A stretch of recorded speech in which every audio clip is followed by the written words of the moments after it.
Hey you guys, this is Dr. Sloan with the Gymnast Fix, and today I want to chat a little bit about landing positions. So in gymnastics, we typically coach landing positions to be here, those feet glued together. But I challenge you today to open up that stance so now that the feet are directly underneath the hips. This is advantageous because it opens up or increases what's called our base of support. So think about it. If I were to come up to you and try to push you over, you would be much more stable if you're here versus here with your feet together. So why do we teach our gymnasts to land here?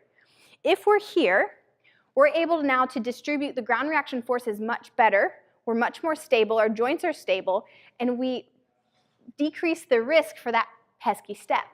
So we want our feet directly underneath the hips. Well, do you ask, Sloan, if this is good, isn't this great? Well, the wider we get, yes, the more stable we become, but we also have a risk of what's called a valgus collapse of the knee. So we don't want to land so far apart that our knees start to crash in here. Now sometimes we do have the gymnasts that feet are below the hips and they start to bring the knees in, the knees will bruise on the inside. If that's the case, I have a drill coming up that's meant just for them. So hang tight. Why is it unsafe for us to land like this? Well, that puts a lot of stress on the inside of our knee or the medial part of our knee. It also puts a lot of stress on our ACL. Now, as females, the research will tell you that we have a 2 to 4 times chance of injuring our ACL compared to the male athlete. That's for a lot of different reasons. Big ones include joint laxity, anatomical changes between the female and the male.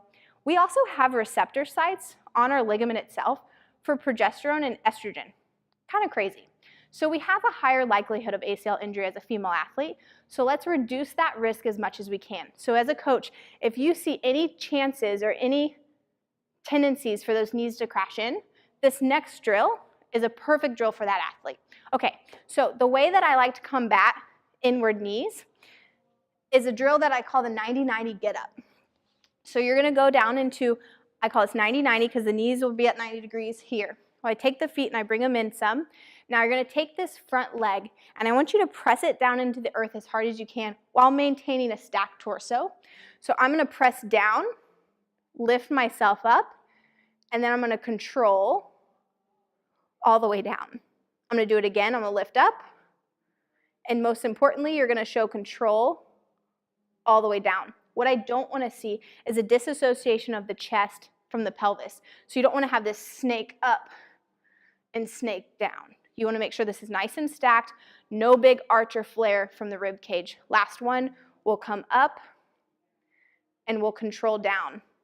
And this works the lateral compartment of the hip, which in return controls a lot of where the knees go in that landing position. So if you guys want to find out more about our landing positions, we've got a few more suggestions coming up. Check us out at gymnastfix.com. That was going so good. And I don't know why I'm going so far into depth. Sorry, I heard their conversation. What am I doing? Why am I making this silly? Why did I say that? That doesn't even make sense. I messed up if you didn't notice that. This is harder than seeing patients.